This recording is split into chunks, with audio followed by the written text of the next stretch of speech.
Hi, everyone. Mitch from Pick Dawgz. Happy to be back here for our college football show after missing last week's show. And I'll tell you what, it was a wild week of a non-eventful college football schedule as the top 10 and 11 teams just absolutely battered. And even the one that hung up for dear life, Miami, was one that hung on. But still, like we say all the time in college football, it's a lot different game than the pros because, um, you know, there's a lot left to be decided. And even with the expanded playoff, there's going to be controversy. But one thing we know that a lot of these top 10 teams that are still undefeated, they play each other. And that a lot of that starts this week. And there's some big matchups out there. But Chris, what are you thinking of this week's card? Looks to be a monster. Yeah, absolutely. Last week's card was exciting. 6 top 25 teams go out on the road and lose outright. You had a couple that had close calls as well, but like you said, this has a lot of marquee matchups on it, a lot of top tier teams going against one another, and I'm excited to check it out, talk it out, and break it down with you guys. Ron looks to be, after last week's upset central, I think, you could see underdogs winning again this week, but I don't know how much of an upset it's going to be.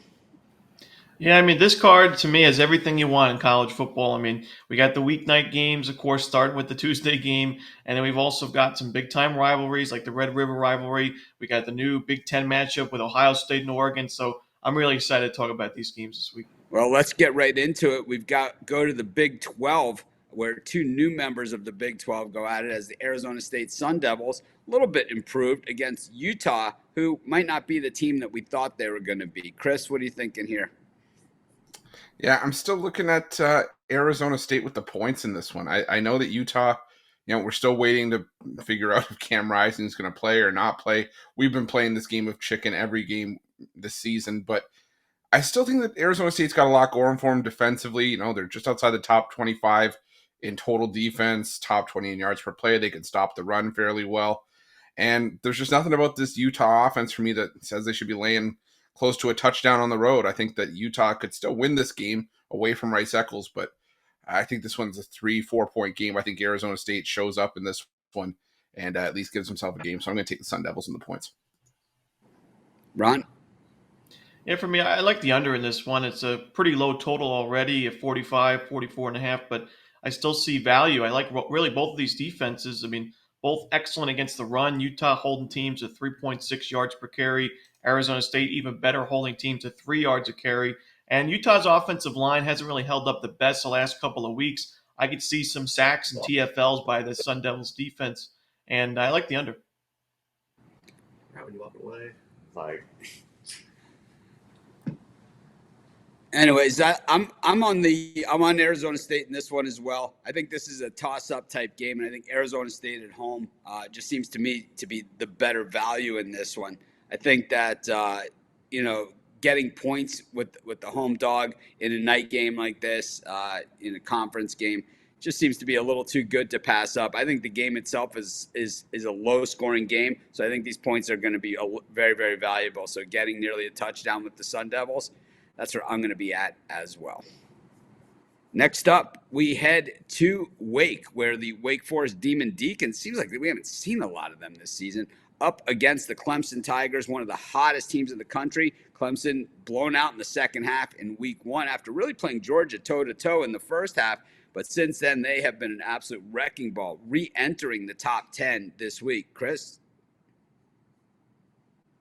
Yeah, I'm going to go back to Clemson once again. If it ain't broke, don't fix it. There's something wrong with this Wake Forest team. Hank Bachmeier, for me, just not the right quarterback to lead this offense. I honestly think this could be one of the worst Wake teams that Dave Clawson has had in Winston-Salem. Clemson, they keep finding ways to get it done. And, well, they didn't necessarily pour it on against Florida State and run it up like I thought they would. I still think that Clemson's just a far better team here. And I think they can definitely win this one by 3 scores. I'm going to go with Clemson. I'm going to lay the points here. Ron? I actually like the points with the Demon Deacons in this one. They've done, even though they haven't won a lot of the games in this matchup in the last few years, they've covered a lot of them. In the last 10 meetings, Wake Forest is 7-3 against the number. The home team's 4-1 against the spread in the last 5. And I think this Wake Forest offense makes enough plays. Clemson's off to an incredible start to the season, but it's really been because of their offense. Their defense is nowhere near as potent or as dominating as we're used to seeing from Clemson defenses. So I think Wake Forest, their offensive line's really improved the last couple of weeks. They're starting to run the football a lot more consistently. 6 yards a carry against Louisiana, 5.2 last week against NC State. I think Wake Forest scores enough. I think we go over the total, and we see the Wake Forest cover the number. Yeah, I think that, I'm just going to continue to roll with Clemson here. I think a lot of these numbers that we're seeing from them are still from that early season loss against Georgia, and I think that it just hasn't smoothed itself out yet. But the Clemson offense, especially Cade Klubnik, absolutely unstoppable these days. I'm going to roll with Clemson. I think, last week I kind of got a little bit carried away and thought, maybe Florida State would make a stand. I learned my lesson. I'm going to roll with Clemson here. Next up, we go to Tuscaloosa, where the Alabama Crimson Tide take on South Carolina. This is going to be a tough one for DeBoer. He's got to bounce back from a loss to Vandy. Nick Saban, Vandy, not a place that Crimson Tide fans are used to losing at. And the thing is that, stringing together losses is another thing that Crimson Tide fans aren't used to seeing. So, in comes South Carolina. We've seen them play pretty good in spots. That game at Kentucky, who, gave Georgia fits, who beat Ole Miss. South Carolina just one-sided, just slaughtered them at Lexington. Of course, last week against Ole Miss, it was all Ole Miss against South Carolina. I think when you see a team like Alabama, I think the troubles run deep. And I think, losing to Vandy is just kind of the brought it all out there. They talked about what a great game it was against Georgia. The reality of it was Alabama blew a gigantic lead in that game at home. And I think there are troubles there for Alabama. I think that the world is going to be on Bama. They're mad. They're going to be bouncing back or whatever. I think it's a great chance to take the points here with South Carolina. Ron? For me, I'm on the under in this game. I just don't really trust the South Carolina offensive line right now. Giving up 9 sacks the last 2 weeks combined, and one of those games was against Akron. So against this Bama pass rush, I think South Carolina has some issues offensively. But this Gamecocks defense has been solid against the run especially. I think we see a lower scoring game. I think it's a bounce back for Bama. I wouldn't want to lay this many points, though, with them in a spot like this, so I'd rather just take the under. Chris? Yeah, I'm going to lean towards the points with South Carolina. This may be another good opportunity where you can maybe, if Alabama jumps out to an early lead, maybe take South Carolina live as well to get some extra points on it. But we've seen Alabama just sort of have that slow start, and they haven't necessarily been all that impressive early on. And there were a couple games where they poured it on late, like teams like USF and Wisconsin. But I still think that there's something to be said here for Alabama, maybe being a little bit overhyped, overrated. To me, seeing this line creep up over 3 touchdowns, I think it's probably a better spot for me to be on with the points with the Gamecocks here, as I see this one sneaking just inside the number. For the next game, we head to the Texas State Fairgrounds, to the Cotton Bowl, where Texas and Oklahoma battle it out. Texas now number 1 ranked in the nation, but Sooners have been the thorn in the side of these Longhorns for quite some time, winning 7 of the last 10, including last season. And at the same time, they say everything, you can get just about anything deep fried at the Texas State Fair. And Horn's going to try and deep fry the Sooners in this one. Ron, what are you thinking? Yeah, I'm thinking Texas gets the big win in this game. I don't think Oklahoma can make enough plays offensively to keep up. It's similar to what I mentioned earlier in the season when Texas played Michigan. Michigan we knew had a world-class defense, as I think Oklahoma does. But that offense, the quarterback play was so poor for Michigan at that point, they couldn't keep up. And I see a similar scoreline and situation for the Sooners in this game. It's a big-time rivalry, and it should be a fun game to watch, but I still like Texas to win and cover the number. Yeah, for me, Oklahoma looking a little public doggy for my taste, but at the same time, 14.5 points with the Sooners, just a little tough for me to pass up. And I know that, Oklahoma certainly looked vulnerable. But the thing is, they played against a high-powered offense in Tennessee, and they kind of held their own for the bulk in that game. And I think they're going to be able to at least do that here, if not pull the outright upset, because I tell you, in these type of games, this is what makes college football what it is. And you always hear that saying, you could throw the record books out the window. Texas Oklahoma is a throw the record books out the window type game, and I think getting the points here with the Sooners is just so much value. I'll be playing the money line as well here. Chris? Yeah, I'm going to take a shot on Oklahoma as well, just like you said, Mitch. I think it's a spot where, kind of like what we saw with Oklahoma against Tennessee. It's just bend but don't break, and just give yourselves a shot to win it late. I still wonder about the health of Quinn Ewers. Looks to be coming back for this game.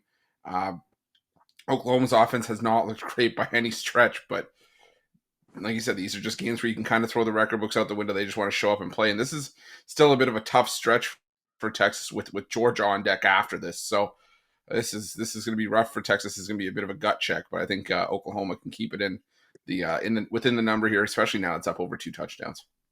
All right. Next up, we head to the Coliseum in Los Angeles, where the USC Trojans take on Penn State. USC 3-2 on the season, their first year in the Big Ten.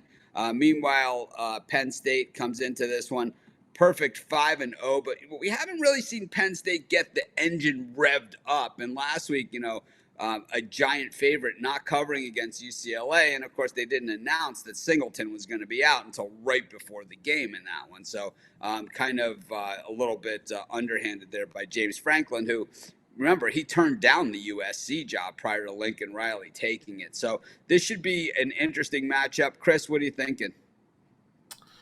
Yeah, definitely an interesting matchup, but I think I'm going to have to roll with Penn State here. I just think that Miller Moss is going to have some issues in his first real test. I know LSU on a neutral field was a nice win for him, but this Penn State team is legit, especially on the defensive side of the ball. Top 5 defense, top 5 in yards per play, top 15 against the pass. And Penn State, they've been steamrolling teams left and right, and I think that they can get a nice win here. The defense has definitely been doing its job, like I said. So give me Penn State here by a touchdown. Ron? I'm going the other way. I think I got to push back on the real test comment. I think USC's played a much tougher schedule at Michigan, like you said, the neutral site against LSU, and at Minnesota. Penn State, they've had 4 of their 5 games at home, and the one game on the road was against West Virginia, but not as good a West Virginia team as we expected this season. I think the lack of being tested is the reason I don't like Penn State in this game. And I think that Mitch mentioned they're 5-0, but we haven't really seen them go full throttle the last couple of weeks against some conference foes. And I think it comes back to bite them in this game. I like USC to win it outright. Yeah, I'm with Ron. I'm going to take USC as well. I think USC wins this game outright. I think we haven't seen Penn State throw it down the throttle because I don't think they can. And I think that's the difference here. I think the defense is pretty solid, but James Franklin's really an offensive type guy, and I don't think the offense is good enough. I think the trip to Southern California, I could see, Moss going back over the top, and USC has played a brutal schedule. And I mean, a travel schedule, they, look at it. They opened LSU, they play, at Michigan. They have played a very, very tough schedule, and I think, Penn State's just going to be another day at the office for them. I like USC outright in that one. Next up, we go to South Bend, where Notre Dame fighting Irish, taking on Stanford. This is for the Golden Shillelagh, and this one is a rivalry game as well. Of course, now Notre Dame plays an ACC. 5 teams in the ACC each year, and Stanford now a member of the ACC. So this is kind of a different type of game. I don't know if the Stanford game is always going to count as one of their ACC games. It's not going to count as one. Not really sure. But anyway, you slice it. It is Notre Dame and Stanford. Ron? Yeah, when you look at the home team in this rivalry series, they haven't fared too well against the number recently, but Stanford was the home team in 3 of the last 4 games. So it goes to show you the Irish have done pretty well, not only straight up, but against the spread in this series. And I like their chances in this game for a signature blowout win. Stanford, give them credit for that win at the Carrier Dome a couple of weeks back against Syracuse. It's never an easy place to play, and Stanford pulled it off. But since then, blowout loss against Clemson, even worse loss against Virginia Tech, 31-7. Their offense hasn't been able to keep up. Their offensive line is really struggling. Their defense is decent, but not enough for me in this game. I think the Irish win and cover the spread. Definitely a step-up game here for the Irish after, or step down after the Louisville game, and it's like we've seen Notre Dame hit on all cylinders, like the Purdue game. We saw them hit on all cylinders against Texas A&M, and we saw them pretty flat in the Northern Illinois game. And also they didn't cover against Miami of Ohio, laying a pretty big number. So anytime they've been a favorite of this size this season, they have not covered the spread. I don't love this game, and even though Notre Dame has been my college football football play of the day on Saturday, my top play twice this season, the Texas A&M game and the Purdue game. I'll tell you what, I think I'm going to go with Stanford in this one, even though it appears to me that there is some public sentiment here towards the Cardinals as well. Chris? Yeah, I'm going to take the under in this one. I lean towards Stanford, but I want to see the status of Ashton Daniels if he's going to play in this game, because he's obviously paramount to Stanford's success. But I haven't been impressed with this Notre Dame offense outside of that blowout win over Purdue earlier this season. And Stanford, while Troy Taylor's run and shoot offense has done some damage to fast paced offense, I don't know if it's going to be able to do enough here against this Notre Dame defense. So I just see 45.5 feels like a low total for a Notre Dame Stanford game that could have a lot of possessions, but I'm still going in under the total. All right, next up, we head to Lavelle Edwards Stadium at BYU, where the BYU Cougars, another undefeated 5-0 team, take on Arizona. Arizona losing last week against Texas Tech, beating Utah the prior week. I mean, which team is going to show up here? Getting beat by Kansas State, not really sure. Meanwhile, BYU, this is probably the least respected 5-0 team in the history of college football. I mean, outright dogs against Baylor the last time we saw them. Outright dogs against Kansas State at home. Outright dogs, 12.5 against SMU. All this team does is continue to win games. And I think, for me, I'm going to have to believe that they continue to win games here. I just think this defense has been dominating. The thing about BYU in the past, always big on the line, but the issue has always been a ton of penalties. And they seem to have that under control right now. And I think as long as BYU keeps those penalties down, they're going to continue to win games and cover spreads. Chris? Yeah, I'm going to go with BYU as well. They're just a better defense in this game. I think defense is going to have to be the difference in this one. Both teams can move the football, especially, Arizona with Fafita and McMillan. Retzlaff started to play better for BYU as well. Has been, careless with the football a couple times, had some interceptions in some of his recent games, but I think that BYU has the advantage here. I think they win this one by a touchdown. I'm going to lay the points with BYU in this one. I'm going to take Arizona in this game. I think BYU early in the season, a lot of value could be had because this was a team that wasn't really expected to do much of anything, and here they are ranked now in the top 15 and 5-0. But now I think we're getting to the point where laying points in this game, I just don't see it. I think Arizona's offensive line was a big question mark going into the year, but it's actually held up quite well recently. This is a team that obviously has a great quarterback wide receiver duo, but has been able to run the ball for 5.5 yards per carry. So I think this offense can be one of the toughest ones, if not the toughest offense that BYU has faced this season. K-State, you can make the argument, but I think at the very least Arizona covers the number, but I think they win the game outright.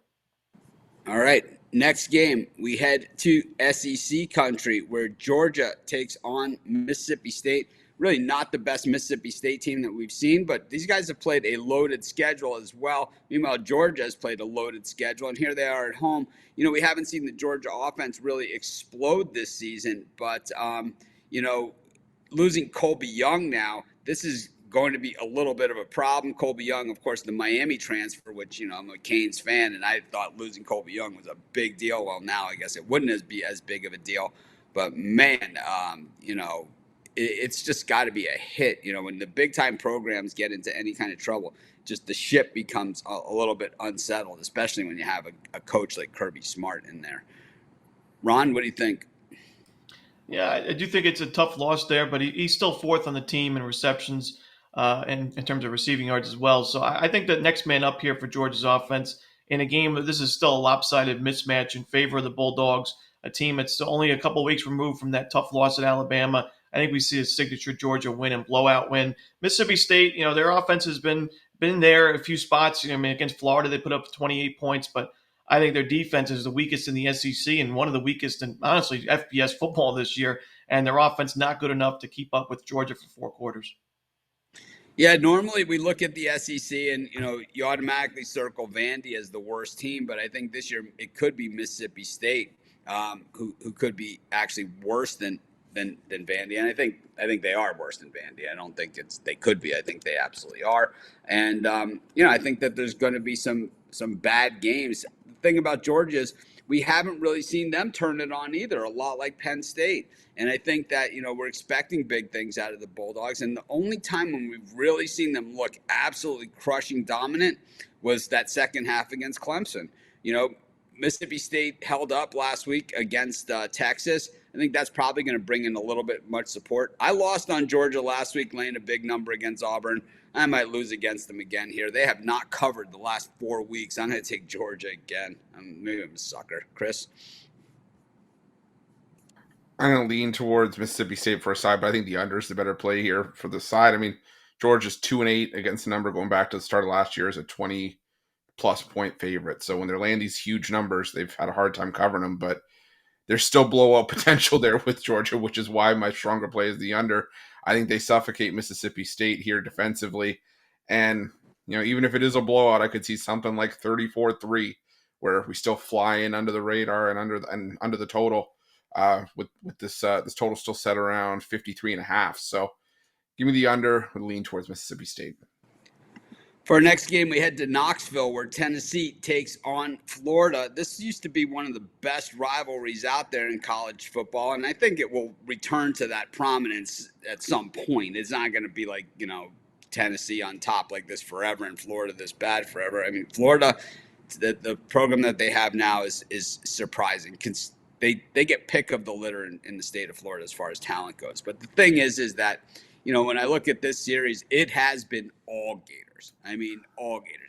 8-2 in the last 10. And when you look at the Tennessee wins, they are the tight games, or the ones that when Tennessee wins. So I think giving this many points once again in a rivalry game, if Billy Napier has any prayer of holding on to his job through the end of the season, I would say it starts right here in Knoxville. And, the last 2 games we saw, against UCF, a game that a lot of people, gave UCF a very good chance in that game. We saw Florida step it up. I don't know. I think, to me, that Tennessee, and I know the Tennessee fans have just hammered me all season long in the comments, but I think they're good. I just don't think they're great. And that's just where I'm at. I'm going to take the points here with Florida. Chris? Yeah, I've waffled on the side here. I've gone back and forth on it, but I'm going to go with the over here. I think, I think Tennessee can score what they want in this game, because I just still don't trust Florida's defense, consistently. And Tennessee, they've faced a cupcake schedule at home. They've played Chattanooga and Kent State. So I think Florida's definitely going to be a step up. I talked about last week the efficient quarterback play going on with the Gators with Graham Mertz.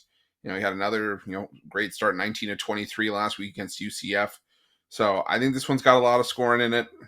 Last year's meeting was that 29-16 game, bit abnormal from what we're used to seeing when these two teams square off. So give me the over between Florida and Tennessee. Waffles and cupcakes mentioned in the same segment there by Chris Ruffalo. Ron. Yeah, Tennessee's offense last 2 weeks, 25 and 14 points. Not what we're used to seeing from the first 3 weeks, where it was 69, 51, and 71. But I think because of those lower scoring games, we're getting a really good price on the over in this one. I agree with Chris. I like the over. I think Tennessee will be able to score at will in this game against a pretty weak Florida pass defense and defense in general. Even though Florida's improved recently, we got to look at their matchups. UCF, who is not really impressed recently, and Mississippi State, we just talked about, struggling. So I think this is a much tougher matchup for Florida's defense. But the offensive line's held up. They haven't been sacked in 3 weeks now, and the run game's been strong. Mertz and Lagway, it's a solid 2 QB system. They've been playing well, and I think we see a high-scoring game. This total's way too low, in my opinion. All right.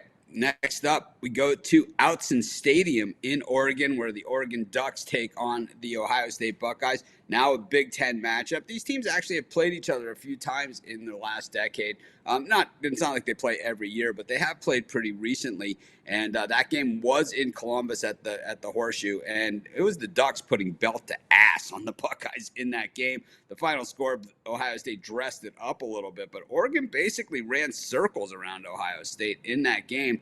And, of course, the Buckeyes now a few years to think about it, and get it together. Of course, none of these same players, were probably involved in that one. Maybe there was a couple freshmen there that, are still on the team or something. But at the same time, this is one of those games where the top 10 will definitely have movement this week. And it'll be, this is one of those games where we'll certainly decide it. This one will go a long way in the Big Ten in deciding who goes to the Big Ten championship game, because you've got, Penn State undefeated. You've got Ohio State undefeated. You've got Oregon undefeated. Not everyone can go undefeated, and usually nobody goes undefeated. So, I'm not really sure where this one begins and ends. But, Ron, what do you think? Yeah, I think when you look at Oregon, we've seen some close games for them. The first week, Idaho, 24-14 was a pretty big scare for a lot of people. But when you look at Ohio State's schedule, they played Michigan State, but so did Oregon. And on top of that, they played Boise State, Oregon State, and UCLA. So I think Oregon's had a much tougher schedule this season. And I think that the worries that people have about Oregon's offense not being as lethal as expected, I don't think they're real. I think Oregon's still the team to beat in this conference. And I love their defense, especially against the run, but they get a ton of pressure on opposing quarterbacks. I think Ohio State's in trouble in this game on the run. Like you mentioned, the last meeting between these two, it was all Ducks. I think this one's all Ducks as well. Yeah, Will Howard to me is a problem at Ohio State. I just do not see him as a, national championship leading type quarterback. I think, Dan Lanning is a defensive genius, and we haven't really seen that too much from the Ducks this season, but we know that when he gets his scheme together and when he's really dialed in, oh man, this guy is impossible to beat. And I just think that, we haven't, there's always the coaching trees, right? There was the Bear Bryant coaching tree. There's the Nick Saban coaching tree. And now, this is the Kirby Smart coaching tree, which we're starting to see at Syracuse. We're seeing it here at Oregon. And everyone knows I love me some Kirby Smart. I'm going to take the Ducks. Chris? Yeah, I'm going to take the Ducks. I'm going to take the over here. Look at Ohio State. Yeah, their defensive numbers are great, but and if we, narrow it down to just a passing game where that's Oregon's strength, top 25 in passing, Ohio State hasn't faced a passing offense that going into this game is ranked higher than 71st. And then 4 of those 5 teams were 98th or worse. So big step up in competition against, a solid passing offense led by Dylan Gabriel.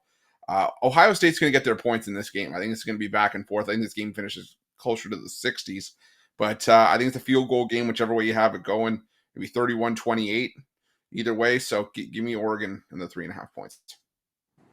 Should be a good one. Next up, we go to Baton Rouge out on the Bayou, where LSU takes on Ole Miss in SEC action. Ole Miss left for dead a couple weeks ago, and not so dead after that big win this past week at South Carolina. We know it was South Carolina, but still, anytime you can dominate in an SEC game like that against a middle and up type team, it's pretty solid stuff. And I think on the other side of it, in this one, I think that LSU still, to me, is a team that needs to prove something. And I think this is one of those games that you look at and you say, oh, this is over, right? This isn't over all the way, right? Because it's like LSU is a Brian Kelly defense, and but Ole Miss has a defense. And I think Ole Miss just beats LSU up in this game. I just really think they beat them to a pulp. I think Brian Kelly teams, when it comes to the tough games, the tough teams, the hard-nosed teams, this is where they have traditionally struggled. It's like the Brian Kelly teams, you punch them in the mouth, they do not respond. And Ole Miss is Ole Miss, and it's Lane Kiffin, and, there's no, we had already had a coach fired in the NFL this week after a plane ride. Lane Kiffin didn't even make the plane ride when he was fired as a head coach the last time. But I think that, in this particular game, I'm not always a huge Lane Kiffin guy. And, listening to Nick Saban talk about him these days, it doesn't seem like he's such a big Lane Kiffin guy either. But I think that as he picked South Carolina to beat Ole Miss outright last week. Was his pick. But I'll tell you, I think Ole Miss just beats LSU to a pulp in this game. Chris? Yeah, I'm with you. I'm taking Ole Miss here as well. And I know it feels weird that, even though these two teams have played, I would say, not too different of a schedule in terms of, level of competition, it still feels like LSU has to prove something here. That I haven't bought into them this entire season, even though they have the road win over South Carolina. But Ole Miss, we talked about it last week, haven't necessarily been tested outside of the loss to Kentucky, and then followed that up with a beatdown win over South Carolina of their own. And I think that Ole Miss is just the better team here, and I think that Ole Miss just doesn't get enough credit for how solid that defense is, from a talent perspective. So I'm going to take Ole Miss here. I think they win this one by at least a touchdown and go with the Rebels. Ron? I like that over, like you were mentioning earlier. It just looks like an over all the way, in my opinion, because this LSU defense, in terms of pass efficiency defense, which takes into account passing yards given up per game, completion percentage, and interceptions forced, LSU's ranked 112th out of 134 FBS teams. So I think Ole Miss has its way, in the passing game all day long. But I also think LSU can put up a fight and score some points. I mean, Kentucky put up 20 against Ole Miss. I think if you put up 20, if you're Kentucky, you can double it and give it to LSU for 40. I think it's going to be an absolutely high-scoring game, and Ole Miss like a 45-40 final score. Next up, we head back to the Big 12, where West Virginia takes on Iowa State. Will they be burning couches in Morgantown? The Vols 3-2 on the season. Iowa State a perfect 5-0. It is an odd 5-0. I'll be honest with you that I don't see anything on this schedule that says, wow, Iowa State has been really convincing. Baylor, Houston, the big win, the 1-pointer against Iowa. Ron, what do you think? Yeah, I agree with you, and that's why I like West Virginia in this game. This was a Mountaineers team that I had a lot of expectations for, and I liked them in that first game against Penn State. They really didn't show up in that one, but I still think that this is an offense with a strong run game, strong offensive line, and a defense that's been able to stop the run as well, holding teams to 3.7 yards per carry. That's big against Iowa State. I mean, this team has run the ball so many times recently, 48 times against Arkansas State, 38 against Houston, 45 against Baylor. If you're able to keep this if you're able to force Iowa State to beat you through the air, I don't think it's going to work for the Cyclones for 4 quarters. So I like West Virginia to pull off the upset, if you want to call it an upset, in this game. Yeah, Morgantown is a very underrated place to play, and we saw the Mountaineers last week knock off Oklahoma State in Stillwater, and they didn't just knock them off; they beat them up. And the win over Kansas, the loss in the backyard brawl, that game against Penn State, where we all were pretty confident that West Virginia would stand up and be counted. I think the thing about me here is, I just don't want to be giving points to West Virginia in this game. I don't think that Iowa State, for me, and what probably does end up being a little bit of a lower scoring game, I'm going to take West Virginia and the points at home. Chris? Yeah, I'm going to take West Virginia as well. Just Iowa State's offensive performance has just been so inconsistent. I mean, you beat up on Baylor, but before that, you barely scraped by Houston. Before that, you rout Arkansas State, and then that's coming off of the road win over Iowa. So it's like, which Iowa State offense are we going to see here? But West Virginia's strength offensively is the weakness of this Iowa State defense, is running the football. Iowa State's rush defense has been sort of middle of the pack and even below national average in terms of yards per carry allowed. This is a West Virginia team that rushes at a top 15 clip. They're 13th in rushing offense, just outside the top 30 in yards per carry. So give me West Virginia here. I think they can, dominate time of possession and do enough with their possessions to potentially give themselves a shot to win it outright. Give me West Virginia. For our next game, we head to Boulder, where the Colorado Buffalo take on Kansas State. Colorado had the week off after that big win and that long road trip to UCF. Meanwhile, Kansas State 4-1 also on the season. Both these teams 4-1, so pretty impressive starts for them. Kansas State bouncing back from that BYU loss, knocking off Oklahoma State. Of course, they're on a bye week as well, or they played the weekday game, right? So, I think this could be a decent one. Chris, what are you thinking? Yeah, I'm going with the over here. To me, this just sets up to be a track meet. Both teams' strengths are the opposing defense's weaknesses. This is a Colorado offense that's just outside the top 10 in passing attempts, and they're a top 10 passing offense. And that's pretty much been their bread and butter going back to the start of last year. You're going up against Kansas State defense. It's 101st in defending the pass.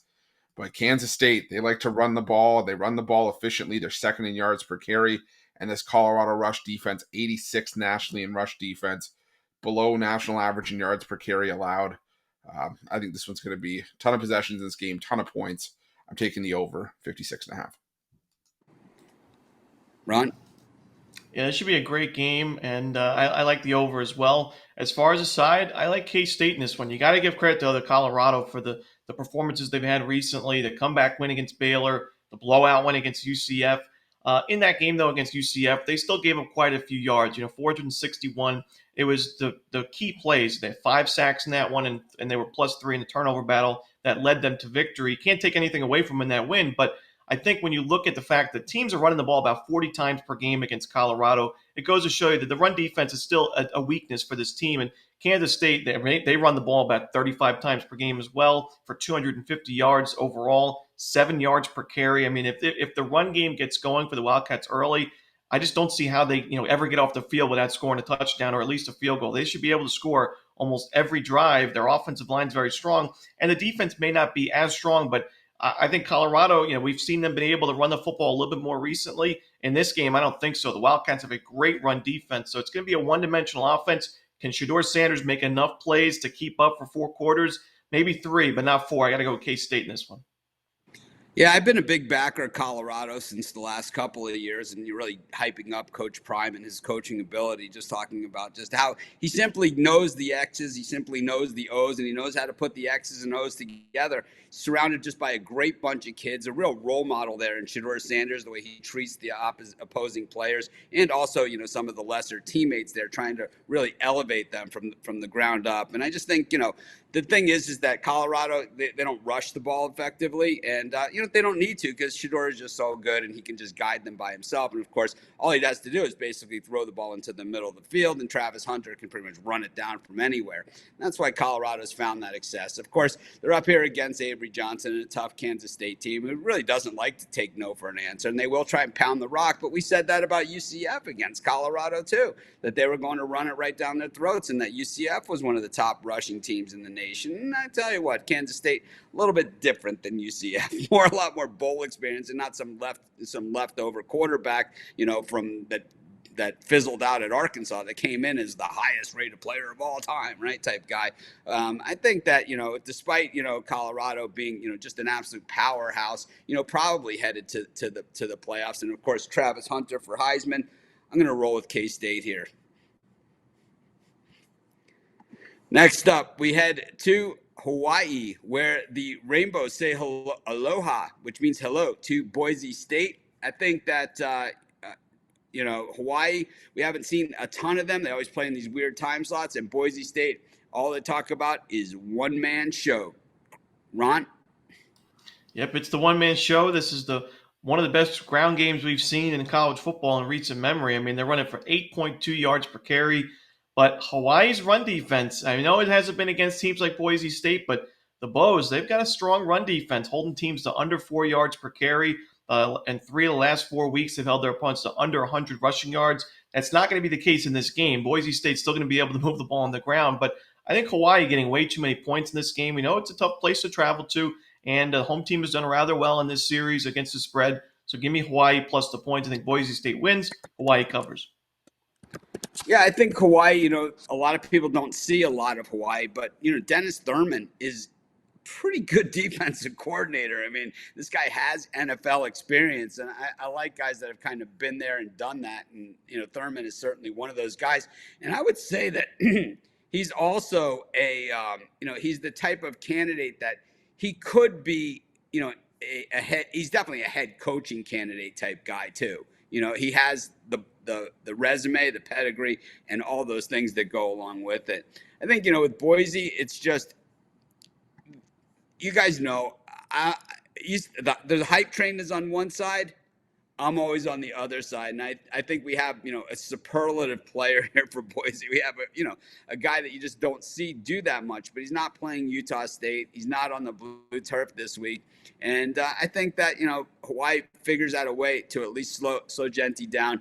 I'm going to take Hawaii in this one plus the points at home.